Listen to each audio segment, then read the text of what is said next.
Hot Gimmick is the most wonderfully shit manga I have read in my life. This manga is a crime against humanity, forged by the devil, a special great item on par of 20 signal fingers. This shit is so toxic, it plagues my rom-com loving heart. I had to wash my eyes manually to erase what I have witnessed. All these characters are fucking terrorists. Hot Gimmick is not your average shoujo manga. It is filled with the most dumb-headed and beyond abnormal characters. You can choose anyone, and lo behold, they are an idiot. I'm not that familiar with the shoujo genre, but I have consumed one of their most famous titles, which is Horimiya, which I love, by the way. Literally top 3 rom-com of all time, no question asked. Another title is Kimi ni Todoke, which is another good shoujo anime, which I have never watched because it was recommended by a quote-unquote fan. Seeing the show anyway hurts my soul since it keeps reminding me of the quote-unquote friend that I had no particular feeling for.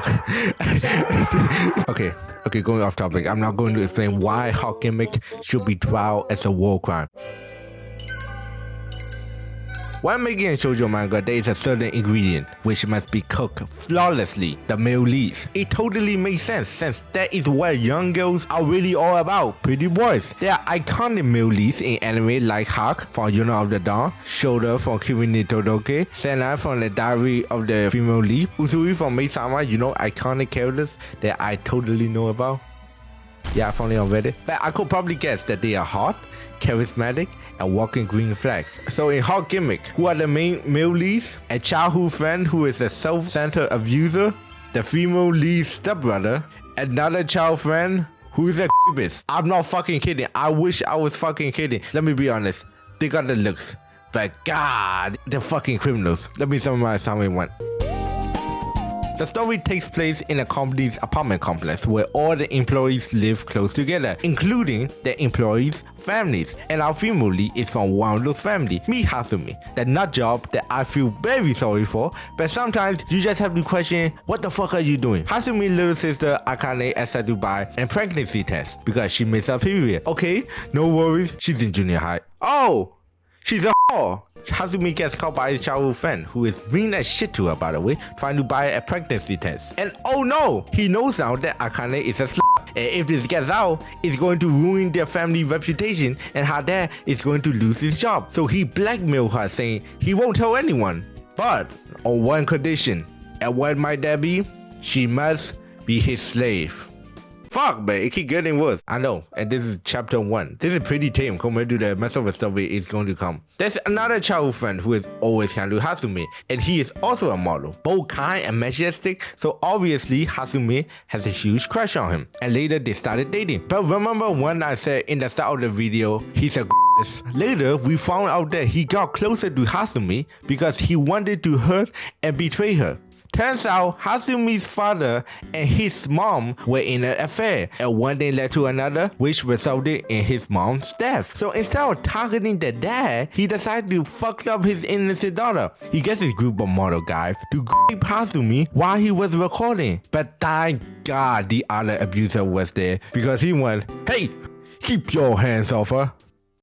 Only I could do that. Then he started licking her unconscious body. Okay, he didn't do this in this chapter. He did this like a few chapters ago, so I'm not. He actually saves her, and she was like, "My hero," and forgets every time he also tried to essay her. "I'm in love with you now, not the auto model, bitch." Do you know the funniest thing about this is that the guy's mother actually had an affair with this nutjob father. So he had the wrong person. He did not do his research at all. If you think these two terrorists are bad, then here comes another one, which is the stepbrother of Hasumi. We actually didn't know he was adopted until later on when he goes, "Hasumi, I'm in love with you now." Brother, please, you grew up with her, just like your own sister. That's weird shit. You might not be blood related, but come on, gang. The fuck? Let's talk about our first child friend, Roki. Roki is hard as shit, like any other male lead, but he is also weird as fuck. This stems from him being a nerd who only studies for a living. That's one of the reasons he tries to Hasumi, because he was like, "Hey man, I need practice." and you're the perfect person to practice on.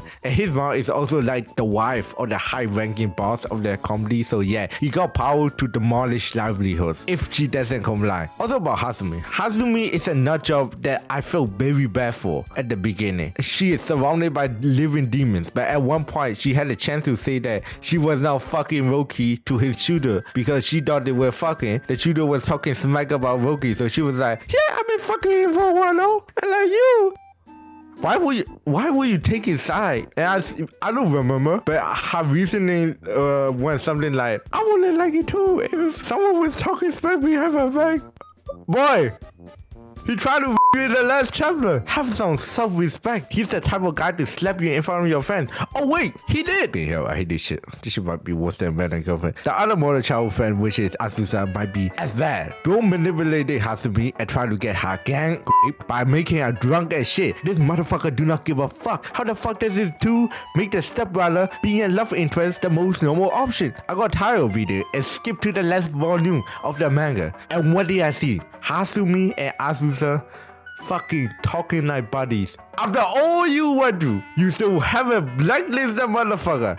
Son, I did myself a favor not reading the whole thing, because why the fuck did this guy is staying in your friend circle? He should be arrested, or like at least block that guy. I get that his mom died because of the affair and taking revenge is the goal.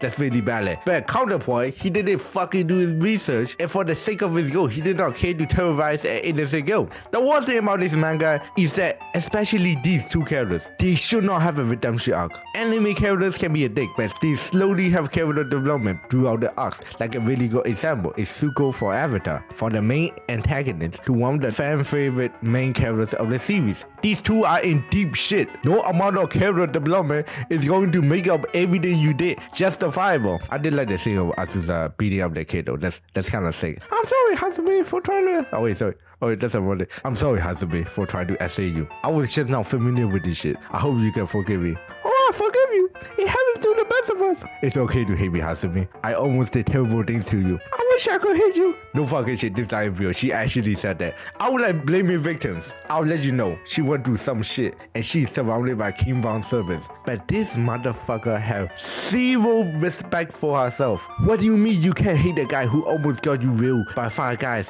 And after all that, she was like, he's talking normally to me like nothing happened. He still likes me. Man, rub it though, man. Man, fucking cut this shit. Cut this shit.